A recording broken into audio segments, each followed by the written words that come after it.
Estamos de vuelta. Conversamos esta mañana en esta nueva hora de Actualidad en Infinita con Mauricio Ducha, abogado académico UDP y director de Espacio Público, y Daniel Johnson, director ejecutivo de Paz Ciudadana.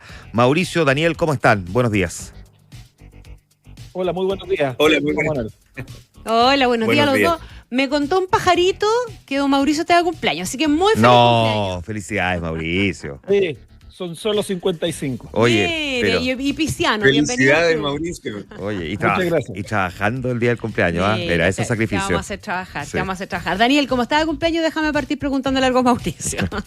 Por supuesto. Mauricio, a ver, estamos en una discusión respecto del tema seguridad, crimen organizado, orden público, etcétera, en el que están a estas alturas ya parte del paisaje de la discusión es hasta dónde involucrar a las Fuerzas Armadas en esta situación. Y esta es una discusión que puede tener muchos niveles, digamos. Yo entiendo que tú tienes como categorizados 4 niveles de discusión, Mauricio Duche, para ordenar de alguna manera la conversación, y Daniel, lo hemos visto además también en entrevistas en estos últimos días, por su parte también tiene más o menos despejado ese tema, pero metámosle un poquitito de esa mirada y profundicemos un poquitito más allá la conversación. Sí, bueno, a ver, como tú dices, a mí lo que me tiene un poco preocupado es la superficialidad con que se está tocando este tema a partir de algunos eslóganes, pero la verdad es que meterse en serio en qué significaría involucrar a las Fuerzas Armadas en temas de seguridad, de lo cual yo en principio soy bastante reacio, supone hacerse cargo de varias cuestiones que no están en el debate. Probablemente la que más ha estado es el tema de la facultad, el primer nivel, el de las facultades constitucionales legales, digamos. Yo despejemos ese porque yo creo que hoy día hay un acuerdo que sin algunas reformas esto no se puede hacer, habiéndose, creo, hasta incluso por el COSENA descartado que es una buena idea decretar estado de excepción en zonas metropolitanas, lo que a mí me parece muy adecuado, no es una muy buena idea. Luego, un segundo nivel tiene que ver, bueno, si hay una facultad habilitante para que ellas participen, tiene que ver con la claridad del estatuto legal. Y aquí lo que veo yo es que fundamentalmente el debate ha estado muy centrado en las reglas del uso de la fuerza, las RUF, que es solo parte del problema. Y además discutir sobre las reglas del uso de la fuerza también supone varios matices que hay que tener. Las reglas del uso de la fuerza hoy día existen a nivel reglamentario, esparcidas, y lo que se intenta hacer es tener un estatuto de carácter legal que unifique y clarifique todo esto. A mí me parece eso positivo, pero hay que hacerse cargo porque hay una tentación medio populista también de algunos en este periodo en que las reglas del uso de la fuerza se conciben simplemente como un estatuto, por así decirlo, asegurar un uso intenso de la fuerza sin consecuencia. Algunos más extremos han venido diciendo que vuelva a toda competencia de justicia militar. Yo creo que para eso no son las reglas del uso de la fuerza y por tanto es un tema que ha estado en el debate y que hay que ver con mucho más cuidado. Pero ¿qué otra cosa no ha estado en el debate a nivel de facultad legal, de tema legal? Yo creo que ¿qué facultades concretas? O sea, lo que se discute y se tira como mantra es este tema de la protección de la infraestructura crítica, pero la verdad es que eso no resuelve nada, es una cuestión absolutamente genérica. Nuestro problema hoy día no es con la infraestructura crítica, y además los ejemplos que ponen es ponerlos en las puertas, en los metros, etcétera, etcétera. Eso va a convocar un conjunto de problemas que no tienen que ver con protección de la infraestructura crítica. Si solo fuera eso sería fácil. Pero ¿qué es lo que va a ocurrir con las interacciones de los militares, ¿cierto? En contextos, por ejemplo, con los controles de identidad que ocurren, ¿cierto? Con la persecución de personas, con la interacción que tienen con otras agencias estatales. Nada de eso está muy regulado, que cuáles serían las facultades que tienen, etcétera, etcétera. Entonces, uno prevé que sin hacernos cargo con mucha más precisión de cuáles son las facultades que potencialmente este tipo de intervención generan, esto podría ser hasta un disparo en el pie desde el punto de vista que podría hacer incurrir a las Fuerzas Armadas en ilegalidades que luego tienen impacto en exclusión de prueba en el proceso, etcétera, etcétera. Entonces, ahí yo veo que no se discute mucho, a pesar de que yo creo que las mismas Fuerzas Armadas han llamado bastante la atención a decir, oye, hay que tener mucha claridad en el estatuto, pero esto lleva a que el debate público nos lleve a la RUF, y como digo, no es solo eso. Pero déjame ir a los 2 niveles que a mí me preocupan más. A ver. Después, la segunda pregunta es, ok, resueltos los problemas legales, ¿nuestras Fuerzas Armadas están en condiciones de asumir estas responsabilidades? Y esto no es solamente, y la respuesta absolutamente superficial es decir, no, pero le hacemos unas capacitaciones. Todos quienes trabajamos en el mundo de la educación y la educación de adultos, de profesionales, sabemos que esto no es llegar y capacitar, hacer un cursito, mandar un oficio con un reglamento para que se pueda actuar. Entonces, es mucho más profundo que capacitación. Piensen ustedes que esto sería incorporar masivamente un conjunto de funcionarios, no nomás a 2 o 3 personas, pero además no solo tiene que ver con eso, esto tiene que ver con qué recursos disponen, ¿cierto?, las instituciones armadas para poder cubrir esta oferta masiva, y luego sí que tienen los contingentes. Porque una cosa es la capacidad que han tenido hoy día para cubrir, ¿cierto?, zonas acotadas, pero otra cosa es, ¿cierto?, estar esperando que tengan una participación masiva en todo el país. Esto supone recursos, logística, distribución, personal. Las mismas Fuerzas Armadas, vinculadas a las Fuerzas Armadas, han ido diciendo, nosotros hoy día tenemos Fuerzas Armadas cada vez más pequeñas por procesos de tecnologización, etcétera, etcétera. Y la último nivel, ok, aunque tú resolvieras todo esto, que no es llegar y llevar, está la pregunta básica: ¿es efectivo el involucramiento de las Fuerzas Armadas en políticas de seguridad con objetivo de atacar ciertas organizaciones criminales?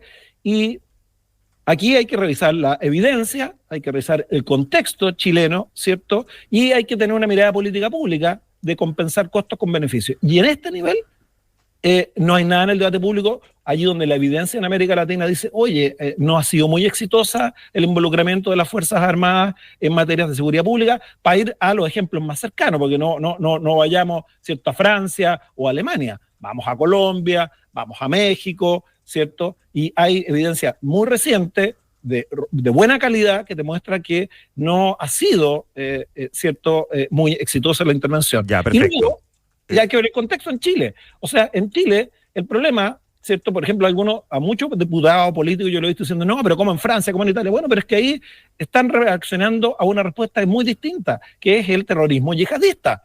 Y eso es un contexto completamente distinto. Es decir, mire, lo que queremos es para combatir el crimen organizado. El crimen organizado no hace su negocio de atacar los metros. El crimen organizado hace su negocio de la constitución de mercados ilegales, ¿cierto?, que pasan por fuera y que requieren otro tipo de intervenciones. Y bueno, para qué decir los costos que esto podría tener en términos de, ¿cierto?, por ejemplo, exponer a las Fuerzas Armadas a niveles de corrupción cuando tú las sacas a la calle, que es lo que ocurrió en otros países en América Latina. Entonces, sí. Déjame preguntarle, Mauricio, a Daniel, porque tú tocas varios puntos. Primero, Daniel, si quieres recoger algo de lo que ha dicho Mauricio, porque, digamos, puesto en esos niveles, digamos, pareciera que a esta altura el debate es total y absolutamente insuficiente, o ha quedado muy sesgado en una cuestión más visible, o más si se quiere, más populista incluso, pero no necesariamente en las características técnicas que requieren una cuestión tan delicada como esta. A ver, efectivamente, si quiero recoger alguno, quiero recogerlos todos. O sea, me parecen todos pertinentes. Lo recojo todo y lo hago propio en el fondo. Tengo poco espacio para poder decir mucho más, pero yo me centraría particularmente en el para qué, que es el último punto que plantea Mauricio. O sea, si queremos hacer uso de las Fuerzas Armadas en funciones de seguridad pública, tenemos que diagnosticar cuál es el problema que creemos que esa presencia de Fuerzas Armadas podría tener, o sea, podría resolver. Y eso no ha estado en la discusión. El problema básicamente que tenemos hoy día es una percepción de inseguridad muy grande de parte de la ciudadanía, motivada principalmente por un aumento de ciertos delitos complejos. Hemos visto homicidios, hemos visto sicariato, concentración de delitos en ciertas zonas, en ciertos barrios también. Entonces, en esos barrios, en ese tipo de delito, ¿cuál es la dimensión que haría pensar que las Fuerzas Armadas podrían ser exitosas en una labor en ese lugar? Eso es lo primero. Entonces, entender cuál es el problema que queremos resolver. El lugar, ya lo decía Mauricio, es ese tipo de delito y ese tipo de generación de inseguridad no está radicado en la infraestructura crítica. ¿La infraestructura crítica cuál es? Estamos hablando de estaciones de metro, líneas de alta tensión. No es el problema que estamos teniendo hoy día, y por lo tanto pareciera que también el lugar donde podrían estar facultadas las Fuerzas Armadas de actuar, y donde, bueno, en algunos casos están facultadas hoy día, tampoco es el más pertinente. Después, ¿cuál es el rol que querríamos que cumplan? Evidentemente, primero, tener datos, decir dónde entonces queremos que actuar, para qué función, para qué problema en realidad. Después, ¿cuál función sería la que podría resolver ese problema? ¿Creemos que va a ser solamente un rol disuasivo? O sea, ¿pensamos que la mera presencia de las Fuerzas Armadas va a servir para poder disuadir ciertos delitos? Perfecto, puede ser. ¿Pero cuál delito? ¿Dónde? Y si no lo disuade, ¿las Fuerzas Armadas se van a ver incapacitadas de hacer alguna acción posterior? ¿Cuál es la preparación que tienen para actuar entonces? Porque no podemos solo pensar que su presencia va a ser suficiente, porque pueden haber casos en que no disuadan completamente. ¿Están preparadas para actuar? ¿Cuáles son los daños colaterales que eso puede tener? O sea, la discusión evidentemente está sumamente superficial, no se ha discutido con la profundidad que esto debería tener. Es peligroso avanzar sin tener este análisis.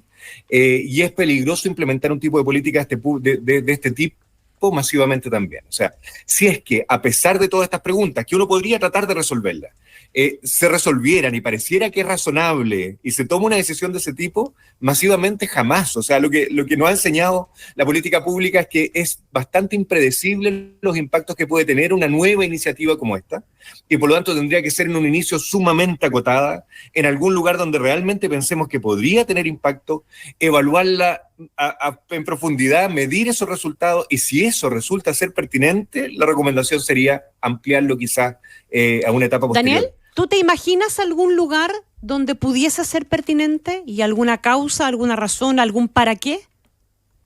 La verdad es que hoy día es súper difícil, sobre todo en lo urbano. Y la verdad es que no solo uno podría pensar, porque son varios niveles, uno podría pensar en algunos problemas que podrían ser resueltos, pero no necesariamente son problemas que están presentes y generando el mayor problema hoy día. Uh-huh. Por ejemplo, si tuviéramos, claro, daño en la infraestructura crítica principalmente, a lo mejor una presencia militar podría prevenir una acción contra una infraestructura porque hay un militar ahí, podría ser disuasivo, pero en ese tipo de acciones o en ese tipo de condiciones en que uno podría pensar que podría tener alguna grave efectividad, la verdad no son los problemas de inseguridad que hoy día estamos teniendo en Chile. Y ese vínculo me cuesta hacer. O sea, para las situaciones de inseguridad que tenemos hoy día en Chile, pareciera no ser la resolución más pertinente. Ajá. Lo decía Mauricio, estamos conversando con Daniel Johnson y con Mauricio Duche. Mauricio hacía un símil que es interesante traer de vuelta y lo conecto con lo que decía recién Daniel Mauricio. Tú decías, claro, en Europa, en Francia, en otras partes, la presencia militar tiene que ver con el combate al terrorismo.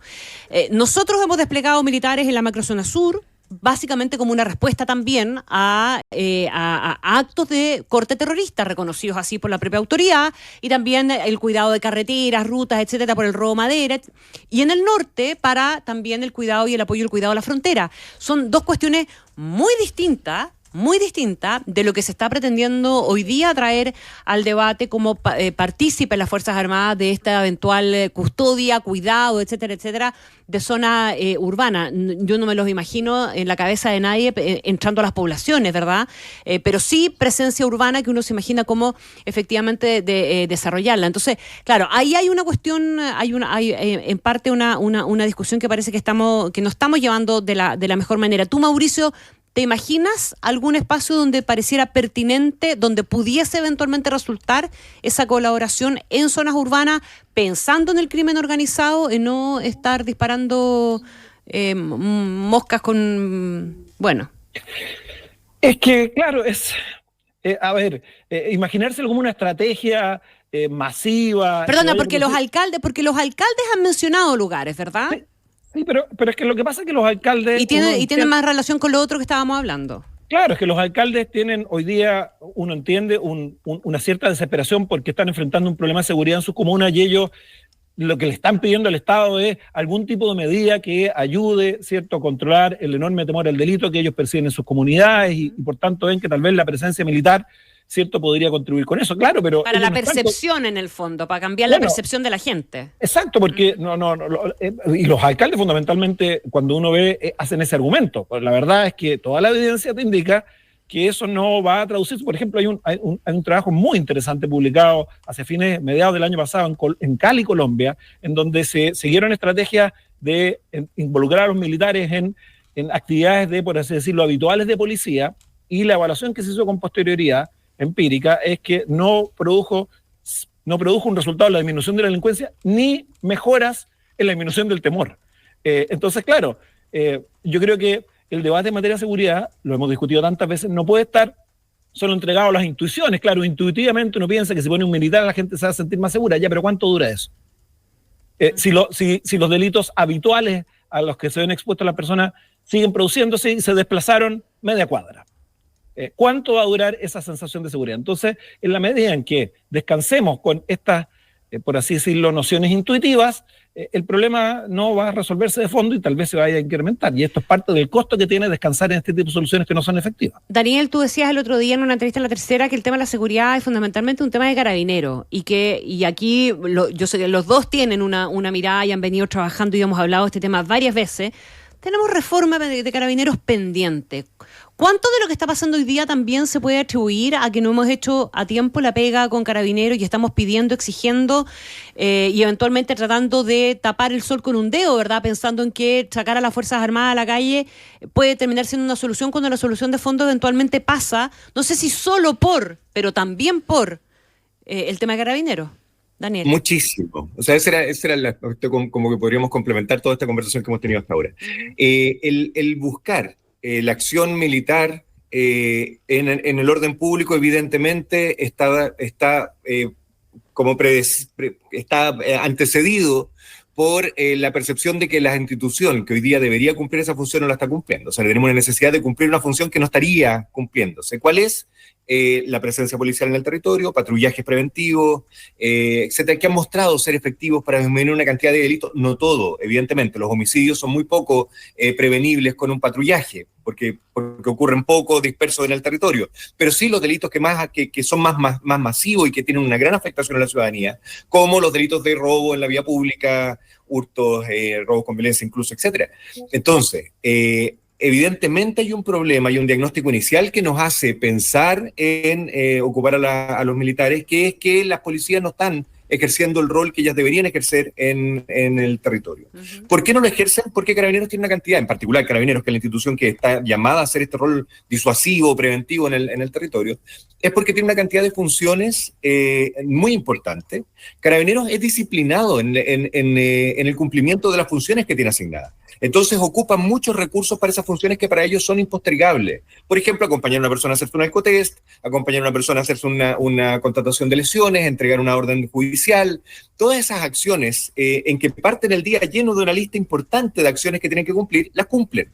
Y salen al territorio, pero no a patrullar, salen a cumplir una a una estas acciones que les limitaron toda la capacidad de patrullar.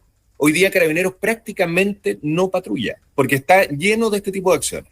Lo que tenemos que hacer, primero, es ponernos de acuerdo en las funciones. Cuando hablamos también simplistamente esto de redefinición de funciones policiales, se pensó en un principio, PDI, investigación, Carabineros, prevención. No, la verdad es que es mucho más complejo que eso. Hay que mirar a esto. Muchísimo más complejo. ¿Cuáles son las funciones que están hoy día destinándose más recursos? ¿Cuáles son de esas funciones, cuáles son las que aportan valor? De esas que aportan valor, ¿cuáles son las capacidades que tienen las policías para ejercerlas de manera correcta? ¿Cómo podemos evaluar el desempeño de esa función? Todo ese análisis de funciones, que es como la base de una reforma policial, no está hecha en Chile. No lo hemos hecho, a pesar de todo el tiempo que llevamos discutiendo. Con Mauricio participamos en el año 2018 en una mesa en que definimos un plan de reforma o de acciones, en realidad, que conducían a una reforma. Estaban estas en el primer lugar, pero todavía eso no se ha implementado. Después de eso, uno esperaría partir con una reforma de generar las capacidades para cumplir esas funciones que uno determina: capacitación, la carrera funcionaria, los criterios de ascenso, los retiros, el implementar los recursos para que puedan cumplir esas funciones, la evaluación, la capacidad de mirar a la institución críticamente para poder mejorar, que hoy día el cambio es permanente y por lo tanto la institución no puede pensar que va a seguir siempre haciendo las cosas de la misma forma. Todo esa necesidad de reforma sigue estando absolutamente pendiente. Han habido intentos, uno no puede decir no se ha hecho nada, hubo esfuerzos. De hecho, Carabineros todavía hoy día sigue implementando ciertas acciones que estaban recomendadas en esos documentos, pero la verdad es que se perdió el sentido de reforma.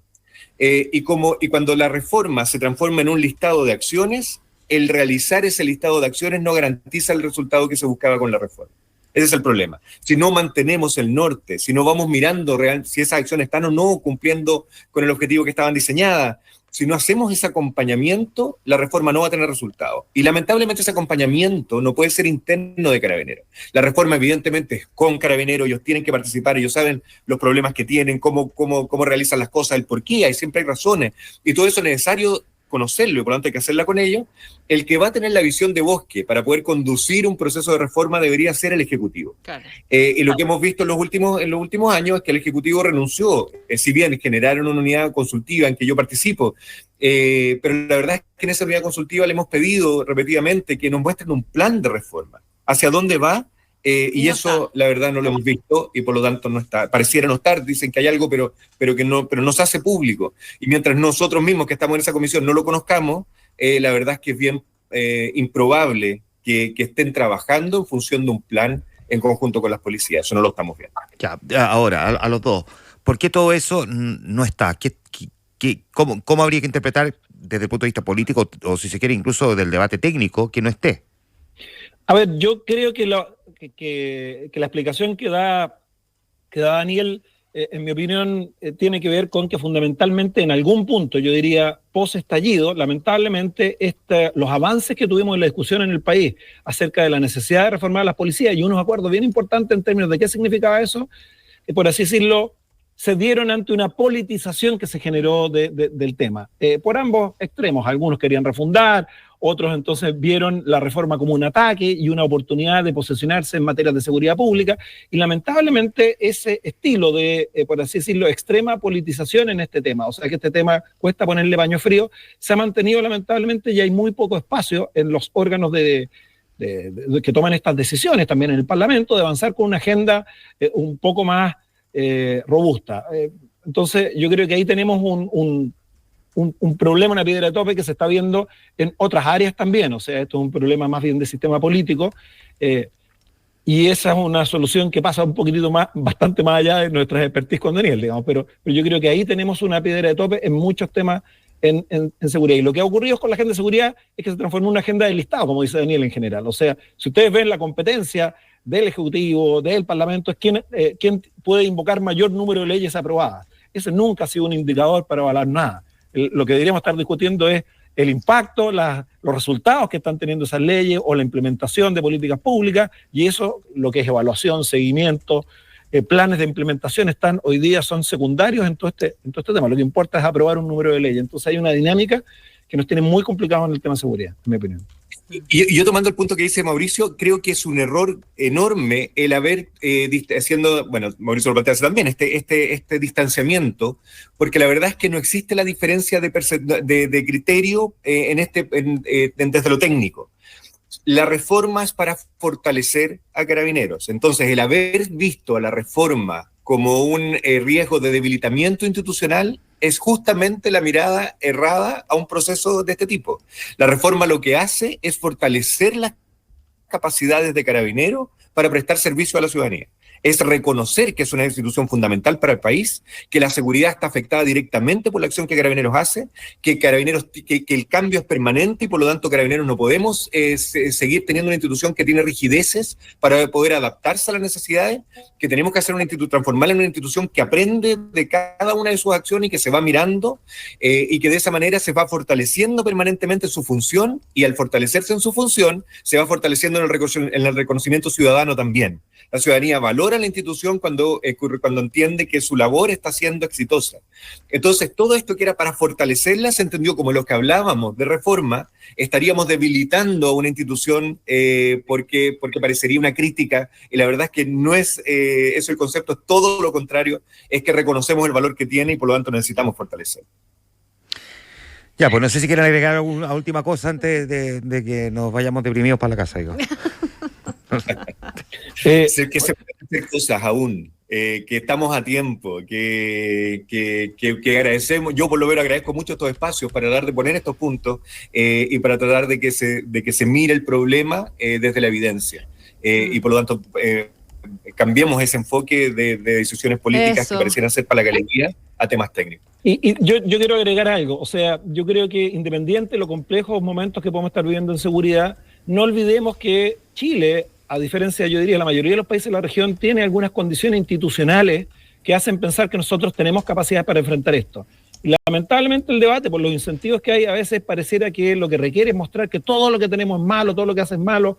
Tenemos una base en nuestras policías, en nuestras instituciones del sistema de justicia penal, en el Estado chileno, en niveles todavía relativamente bajos de corrupción en comparación con otros países que nos permiten proyectar que esta es un área donde podemos avanzar mucho si es que adoptamos la mirada que sugiere Daniel deberíamos adoptar. Muy bien, pues les agradecemos a los dos conversar esta mañana con nosotros. Es un tema lujo de conversación. Sí, extraordinario. Se ha tomado el debate y tenerlos a ustedes analizándolo ha sido de verdad muy, muy útil. Mauricio Bucha, abogado académico de la UDP, director de Espacio Público, Daniel Johnson, director ejecutivo de Paz Ciudadana, se pasaron por estar esta mañana con nosotros. Muchas gracias, feliz de estar aquí. Un abrazo a ambos, buen cumpleaños, que lo pase regio, Mauricio. Felicidades, Mauricio. Mauricio. Chao. Chao. 8:32.